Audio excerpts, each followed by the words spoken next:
आज का टॉपिक बहुत ही महत्वपूर्ण होने वाला है। आज के टॉपिक में बात करेंगे भूमि अधिग्रहण के बारे में। भूमि अधिग्रहण आपने कई बार देखा होगा कि सरकारें जो होती हैं वो रोड या कोई कंपनी या मान लीजिए जेल है, कोई सरकारी संस्था बनाने के लिए लोगों की भूमि जो है वो ले लेती हैं, ठीक है, और उनके पैसे दे देती हैं। तो भूमि अधिग्रहण की प्रक्रिया के बारे में जानेंगे कि ये क्या प्रक्रिया है और कब कितने % लोगों की सहमति पे भूमि अधिग्रहण हो सकता है, कैसे भूमि अधिग्रहण रुक सकता है।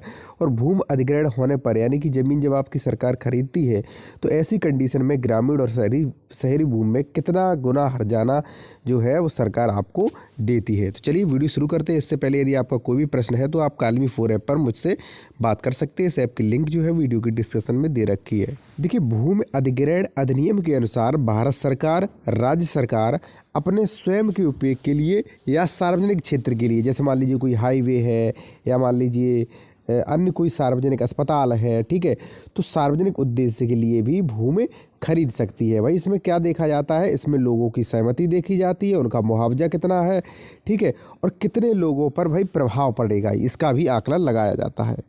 चलिए देखिए, इसमें क्या होता है भूमि अधिग्रहण में, जब निजी कंपनियों की स्थापना के लिए भूमि अधिग्रहण किया जाता है तो जो भी परिवार प्रभावित हो रहे हैं, जैसे मान लीजिए 1000 जो मकान है वो टूट रहे हैं, ठीक है, तो उसमें से कम 80% यानी कि 800 की सहमति अनिवार्य है, ठीक है, अनिवार्य होती थी, कह सकते होती थी, ठीक है।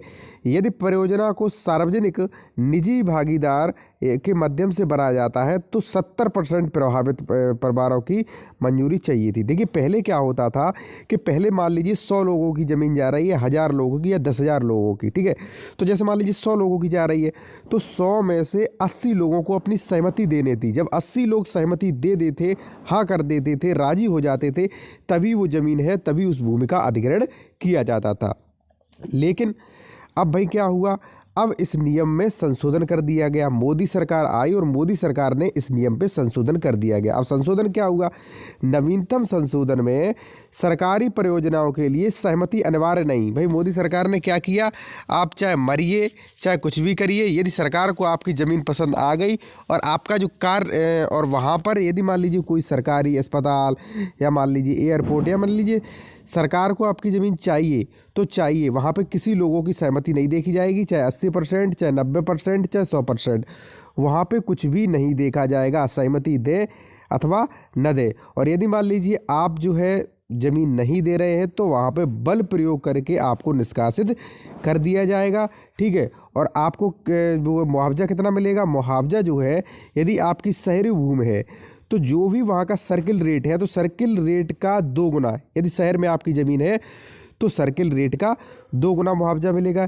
यदि आपकी ग्रामीण क्षेत्र में ज़मीन है तो ग्रामीण क्षेत्र में मुआवजा जो है वो 4 गुना मिलता है, ठीक है। तो आप समझ गए होंगे भूमि अधिग्रहण क्या है, कितना मुआवजा मिलता है। और यहाँ पे लोगों की सहमति अब नहीं, मोदी सरकार ने ख़त्म कर दी है नया कानून बनाकर, ठीक है।